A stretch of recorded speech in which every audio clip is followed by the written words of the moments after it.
네, 강프로입니다. 자, 오늘 포스코 DX가 4%대 강세 구간에 들어왔습니다. 자, 요 내용을 보고 하락할 때 하락 추세로 접어들었다고 이야기를 하시는 분들이 많았습니다. 근데 제가 계속해서 매수를 해야 된다고 이야기를 드렸었고요. 그 기준이 되는 건 2주 안에 수익을 전환시키는 것을 의미를 합니다. 자, 이게 왜 그러냐면 주식시장에서 심리만큼 중요한 게 없어요. 그쵸? 자, 그래서 오늘 상승하는 구간을 보고 물론 올라가는 게 뭐 바로 62평, 22평을 확 뚫어 넘어서 그쵸? 뭐 신고가를 가고 이러지 않을 수 있어요. 고가 올라가면 당연히 매물이 나옵니다. 그리고 기본적으로 62평을 이탈을 하고 나서 그쵸? 시간이 많이 지나잖아요. 그럼 당연히 20일 평균치가 내려오기 때문에 뭐가 됩니까? 역배열로 전환이 되죠. 역배열로 전환되는 과정에서 매물 소화 과정을 보내야 되는 건 어쩔 수가 없습니다. 그 부분까진 맞아요. 그런데 제가 말씀드리는 건 성장성이 훼손되지 않았다. 이 부분에 대해서 이해를 하셔야 돼요. 그쵸? 자, 그래서 제가 오늘 영상에서는 성장성이 훼손되지 않은 상황, 그리고 포스코 DX가 왜 성장성이 훼손되지 않았는지에 대해서 제가 계속해서 이야기를 드리고요. 무엇보다 지금 시가총액이 7조 6천억입니다. 그리고 고가 대비해서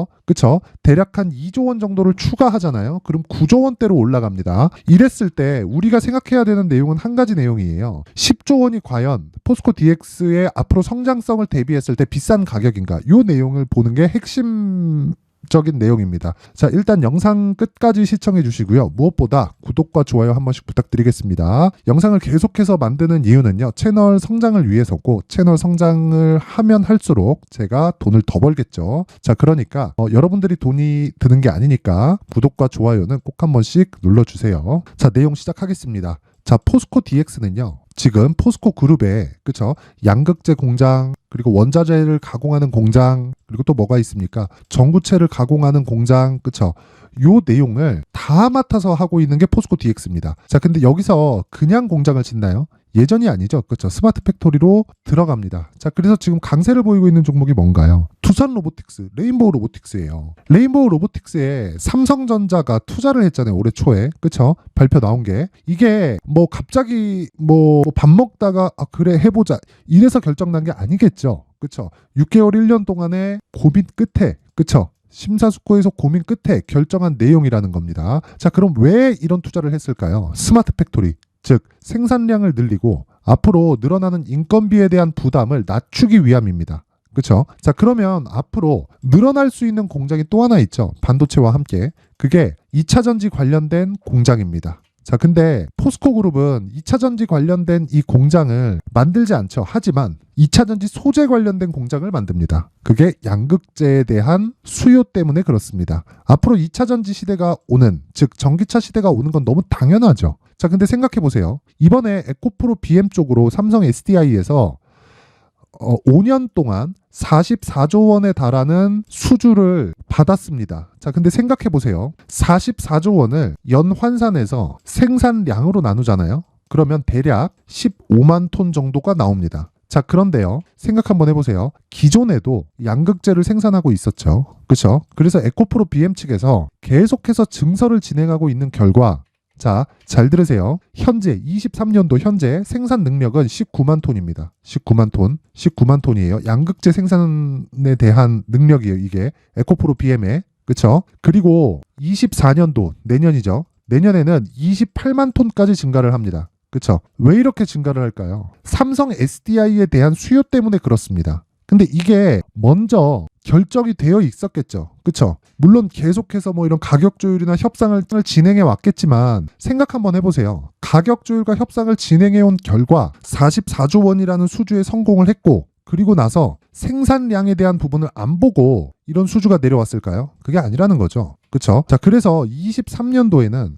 올해는 19만 톤, 그리고 내년에는 28만 톤, 그리고 26년에는 55만 톤, 27년에는 71만 톤까지 증가를 합니다. 자, 그러면 계속해서 생산량을 늘리기 위한 스마트 팩토리가 계속해서 생긴다는 겁니다. 자, 그런데 이건 에코프로 BM의 경우입니다. 자, 근데 생각해 보세요. 포스코 퓨처엠은 가만히 있을까요? 그게 아니라는 거죠. 물론 에코프로 BM보다 포스코 퓨처엠에 대한 부분이 약간 좀 떨어집니다. 좀 떨어져요. 그쵸? 시장성이 좀 떨어져요. 기술력이 떨어진다는 게 아니라 에코프로 BM이 먼저 진행을 해온 그 사업이기 때문에 포스코 퓨처엠이 에코프로 BM에 비해서 밀리는 건 사실입니다. 근데 거기서 계속해서 경쟁을 하는 과정에서 생산량을 늘리지 않을까요? 지금 생산 규모 면에서 포스코 그룹이 많이 떨어집니다. 자, 그러면 생산량을 늘리기 위한 증설을 해야 되는 건 당연하다. 그래서 올해 10배가 올라간 겁니다. 자, 근데 아직까지 생산량이 다 늘어났을까요? 그렇죠? 에코프로 BM 기준에서 27년까지 71만 톤이면 어느 정도까지 생산량을 늘리겠다는 건가요? 지금 19만 톤에서 3배 이상의 생산량을 늘리겠다는 거죠. 자, 그러면 이렇게 생산량을 늘리는 게 왜 그럴까요? 일단 수요 예측을 했겠죠. 그렇죠. 수요 예측 이후에 이렇게 늘리겠다는 건데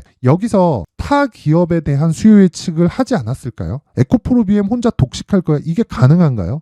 이 자체 불가능하죠. 그래서 제가 포스코 DX를 계속해서 매수를 해야 된다는 겁니다. 이거 지금 주가 기준에서, 그쵸? 시가총액 기준에서 실적 보잖아요. 비싼 거 맞아요. 아니, 1,000억, 이제 처음으로 이 1,000억을 넘는 이익을 내는 회사가 지금 시가총액이 얼마입니까? 7조 6천억. 1,000억에 7조 잡으면 70배잖아요. PER이. 자, 그런데 이 70배 PER을 기준에서 보면 비싼 거 맞는데 주가는 미래 가치를 보고 상승하는 구간이 있고요. 그 시작점이 신고가 구간이기 때문에 우리는 성장성을 담보로 뭘 해야 됩니까? 최소한의 확인 과정을 거쳐야 되는데 그 확인 과정이 신고가라는 겁니다. 이 부분을 잊지 마세요. 요거를 자꾸 잊게 되면 단순히 그냥 여기서 차트 깨졌다, 61평 무너졌다 이렇게만 접근한단 말이에요. 그러면 내가 털리잖아요. 그리고 무엇보다 이격도에 대해서 내가 계산을 하지 않으면 여기서 매수해서 여기까지 오면 당연히 무섭죠. 당연히 무섭습니다. 이런 부분을 방지하기 위해서 제가 뭐라 그래요? 가격 전략을 세우자. 우리 단기 보유 전략으로 연결을 시켜서 2주 안에 수익을 보는 상황을 만들고, 그쵸? 팔아야 될 때 팔고 매수해야 될 때 그 매수할 수 있는 대신에 그 기간을 2주 안에 우리가 수익을 볼 수 있는 가격들을 지속적으로 추적을 해가자. 이 내용에 대해서 제가 계속해서 강조를 드리고 있는데 이 내용 지금 다 받아가신 분들은 지금 오늘 반등에 아주 기분이 좋게 있습니다. 그래서 제가 다시 한번 말씀드리는데 이 가격대는 자, 양극재 수요를 결정하는 건 셀업체가 아니라 주식 투자자 입장에서는 에코프로 BM에 대한 주가만 보면 됩니다. 그러면 포스코 퓨처엠도 어쩔 수 없이 올라갈 수밖에 없고 그런 과정에서 증설은 있을 수밖에 없는데 그 과정에서 포스코 DX는 수혜를 받을 수밖에 없어요. 딱 여기까지만 이해를 하고 우린 여기서 가격을 잡자. 가격을. 그랬을 때 2주 안에 수익을 볼 수 있다. 그랬을 때 심리가 안정이 되고 장기적인 수익 모델이 완성이 된다는 겁니다. 자, 그래서 제가 이 포스코 DX의 가격 그리고 단기 보유 전략을 자, 앞 페이지 빼고 여기 보세요. 20페이지에 걸쳐서 제가 내용을 준비를 해왔는데 무료로 공개를 하겠습니다.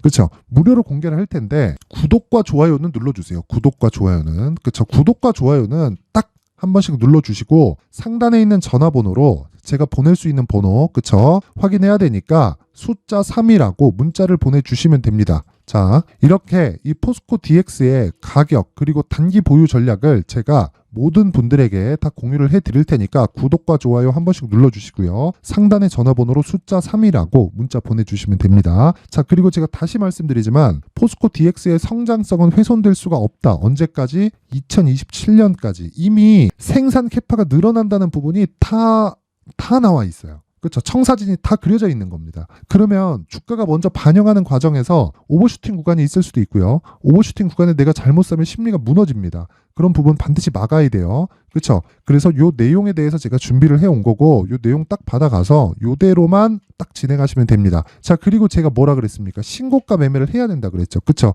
요것만 계속해서 기다릴 수 없단 말이에요. 그래서 신고가 매매를 할 수 있는 제가 소통방을 운영을 하고 있는데 요 내용도 제가 지금 현재 500분이서 함께하고 있습니다. 근데 딱 1000분까지만 선착순으로 늘리기로 결정을 했는데 이 방에서는 뭘 하느냐? 일단 신고가 매매 진행하고 있고요. 신고가 매매에서 그쵸? 종목을 제가 장 시작 전에 나갑니다. 8시 57분, 8시 57분, 그쵸? 그냥 장 시작 전에 칩스앤미디어 마이크로 콘텍스트 오늘도 5% 정도의 수익 실현에 성공을 했습니다. 하루하루 상한가 가는 거, 10% 이상 가는 거, 15% 가는 거 이런 거 매일매일 잡으면 좋겠지만 이런 거 매일매일 어떻게 잡아요? 그쵸? 이런 거 매일매일 하기는 어렵단 말이에요. 그래서 하루에 4%, 5%, 그쵸, 고가에서 내가 정확히 못 팔더라도 이 정도 수익을 볼 수 있는 종목을 지속적으로 찾아내려면 신고가에 대한 이해가 필요하다. 그래서 강프로의 소통방에서는 계속 신고가 매매를 진행을 하고 있고, 어떤 식으로 매매를 해야 되는지 제가 계속 코멘트를 합니다. 자, 내용 보세요. 한미약품 같은 경우에도 제가 여기 보시면 12월 8일 날 한미약품 32만 9천 원인데 뭐라 그래? 33만 원까지 올려버려라. 왜? 신고가 종목이니까. 그쵸? 오늘도 이야기를 한 거예요. 제가 33만 원까지 올려서 잡으라고. 그쵸? 이런 내용을 계속해서 이야기를 드리고 있고, 2차전지 관련주 같은 경우에도 에코프로 머티리얼즈를 포함해서 에코프로 BM까지 지속적으로 제가 이야기를 하고 있습니다. 그런 내용. 자, 어저께도 나오잖아요. 12월 11일 에코프로 머티리얼즈. 그 내용 확인해 보세요. 여기 보세요. 에코프로 BM의 평가치가 높아질수록 에코프로 머티리얼즈의 평가치도 높아진다. 이런 부분을 소통방에서 진행을 하고 있고요. 이 내용을 포스코 DX로 연결시켜서 봤을 때 우리는 어떻게 됩니까? 한 가지 내용으로 만들어지는 거예요. 그게 뭐냐면 에코프로 BM의 수주량이 늘어나면 늘어날수록 에코프로 BM에서 다 감당할 수 있나요? 안 돼요. 포스코 퓨처엠은 넘어올 수밖에 없습니다. 근데 배터리가 문제가 생기잖아요. 그러면 양극재 업체에서는 안 합니다. 그렇죠? 양극재 업체에서는 책임을 안 져요. 그렇기 때문에 셀 업체에서 양극재 업체와의 긴밀한 이 협약이 필요하고, 그 협약을 거치기 위한 시간이 필요합니다. 그러면 한번 계약이 됐을 때 에코프로 BM의 뭐 내용이 뭐 좋고 뭐 시장성이 좋아요 이렇다고 하더라도 포스코 그룹의 일거리는 계속해서 늘어날 수밖에 없어요. 앞으로 전기차가 아직까지도 내연기관차가 훨씬 많잖아요. 늘어날 수밖에 없다. 그런 과정에서 어쩔 수 없이 공장은 증설이 될 수밖에 없고, 그런 내용에서 가격을 어떻게 잡아야 되는지, 즉 신고가 구간에 매매하는 방법을 제가 소통방에서 지속적으로 언급을 하면서 하루에 4에서 5% 정도의, 그쵸, 단타 매매를 계속적으로 진행을 하고 있다. 근데 이 종목까지도 신고가 매매가 진행이 되고요. 오늘도 강세를 보이고 있는 반도체 종목들 같은 경우에도요. 제가 장 초반에, 그쵸, 아까 전에 보신 것처럼 장 초반에 제가 정확히 진행을 해드렸다. 그래서 5% 정도의 수익 실현에 성공을 했습니다. 자, 그리고 이 내용을, 그쵸, 실시간으로만 제가 진행을 하는 게 아니라 앞서 말씀드렸었던 내용 있죠. 신고가 검색기. 자, 오늘 나온 내용입니다. 오늘 나온 따끈따끈한 내용인데 어떤 식으로 매매가 진행이 되는지를 제가 계속적으로 언급을 하고 있으니까 이 내용, 그쵸? 제가 어떻게 설치를 해야 되는지까지 딱 받아가서 공부하시고요. 신고가 매매하세요. 그쵸? 제 긴 말 드리지 않겠습니다. 가장 중요한 건 수익을 보는 건데, 수익을 보기 위해서는 내가 가격에 대한 파악이 되어 있어야 되고, 가격에 대한 파악이 되기 위해서는 실시간 내용 필요하고요. 그리고 검색기 필요합니다. 그리고 수익 모델에 대한 부분까지 제가 내용을 준비를 해왔으니까 구독과 좋아요만으로도 제가 무료로 공개를 하도록 할 테니까 상단에 있는 전화번호로 참여 신고가 매매에 참여한다는 의미로 참여라고 문자를 보내주시면 제가 한 분도 빠짐없이 소통방 입장 링크 그리고 신고가 검색기를 공유해 드리도록 하겠습니다. 자, 항상 시청해 주셔서 감사드리고요. 무엇보다 포스코 DX 오늘 반등이 나오는데 뭐 반등 안 나온다, 이제 하락 추세다, 이렇게 말씀하신 분들 반성하셔야 됩니다. 자, 긴 영상 봐주셔서 감사드리고요. 오늘 반등 나와서 기분 좋고요. 올라가면서 매물이 조금씩 나올 겁니다. 그때마다 제가 소통방에서 언급을 하고 영상을 계속해서 찍어서 올릴 테니까 영상 항상 봐주시면 감사하겠습니다. 자, 그리고 제가 연말 기준에서 연초까지 주도주가 될 수 있는 신고가 종목을 준비를 해놨으니까 영상 끝까지 시청하시고요. 모든 분들이 성공 투자하셨으면 좋겠습니다. 네, 올 한 해를 뒤돌아보니까 구간별로 큰 수익이 나왔었던 종목들이 꽤 많이 보입니다. 1월 달에는 AI 관련주들이 있었고요. 그리고 2월 달부터는 2차 전지가 계속해서 강세를 보였죠. 자, 그리고 나서 3월 달이 되니까 AI 반도체 관련주들이 신고가를 만들면서 5월 달부터 시세를 큰 폭으로 냈죠. 저가부터 따진다면 한미반도체와 같은 종목들도 올 한 해 6배 정도의 시세가 나왔습니다. 혹시라도 올해 수익을 보지 못하신 분들이 있다면요, 어떻게 시세가 움직이는지 반드시 익혀 놓으셔야 되고요. 만약에 그런 부분이 아직 준비가 되어 있지 않다면 어중간한 종목들 사고팔고 하지 마시고요. 딱 한 종목에 비중을 제대로 넣어서 확실하게 수익을 보는 방법이 필요합니다. 자, 그래서 제가 23년 12월 달 강프로의 대시세 종목을 준비를 해왔고요. 이 종목은 대기업을 상대로 안정적인 매출 구조를 갖추고 있는 데다가 이 규모가 40%를 넘나들고요. 호황기 때는 50%를 넘나드는 역대급인 이익 구조를 갖추고 있어서 대체 불가능한 기업이라고 보셔야 됩니다. 자, 지금 현재 주요 거래처는요. 삼성전자, 인텔, 하이닉스, TSMC, 엔비디아까지 모든 반도체 업체를 고객사로 확보하고 있는 상황이고요. 이 재무제표 상황을 보면요. 이익률 자체가 넘사벽인 걸 알 수 있습니다. 넘을 수 없다는 거겠죠. 첫 번째 급등 포인트를 보면요. 앞서서 보여드렸었던 실적은요. 23년도 개화 시기에 접어들었었던 AI 반도체의 실적이 포함되지 않은 실적입니다. 자, 그런데 올 한 해 개화 시기에 접어들었었던 새로운 반도체의 실적치가 더해지면요. 질적인 성장보다 양적인 증가가 함께 이루어지게 되고요. 그런 부분을 한미반도체가 이미 시세로 보여줬죠. 저가부터 6배 강세를 보인 상황이 있습니다. 강프로의 무료 소통방이죠. 어떻게 매매를 했느냐. 5월 25일 날 그쵸? ISC를 49,800원에 매수를 했고요. 자, 그리고 나서 2달도 되지 않아서 한 100% 정도의 수익을 만들어냈습니다. 자, 근데 6월 2일 날 내용 한번 확인해 보시면 자, 한미반도체 26,000원까지 올려서 잡겠다는 내용이 있죠. ISC와 함께 새로운 반도체 관련 종목입니다. 이때 당시 가격이 25,650원이었는데 그냥 올려서 잡으라는 거겠죠. 지금 현재 한미반도체 가격이 62,000원인 걸 본다면요. 항상 주가는요. 신고가 이후에 공략하는 것이 좋고 그랬을 때 단기간에 100% 수익이 가능한 구조를 만들 수 있습니다. ISC도 그렇고 한미반도체도 마찬가지예요. 당연히 에코프로도 마찬가지입니다. 두 번째 급등 포인트를 보면요. 자, 개인용 PC를 비롯해서 서버, 클라우드, 그리고 우리가 사용하는 스마트폰까지 기본적인 PC 구조와 동일하고요. 새로운 반도체의 구조도 동일한 구조를 갖추고 있습니다. 자, 근데 한미 반도체의 상승 이유도요. 이러한 구조가 동일하게 진행되기 때문이고 이 구조는 절대로 바뀔 수가 없습니다. 11월 달에 새로운 뉴스가 나왔습니다. 자, 온 디바이스까지 더해지면 비메모리의 사용처는 계속해서 증가할 것은 너무 당연한 이야기고요. 그런 부분을 감안했을 때 이 기업은요. 질적인 부분에 대한 성장이 아니라 양적인 증가까지 이룰 수 있는 상황이 된 겁니다. 한미반도체의 시세를 보면 아직은 굉장히 저렴한 상태를 유지하고 있고요. 세 번째 상황을 보면요. 엔비디아의 실적인데요. 이건 올해 초 대비해서 4배 정도의 상승폭이 나왔고요. 그 주가도 그 정도가 당연히 올랐죠.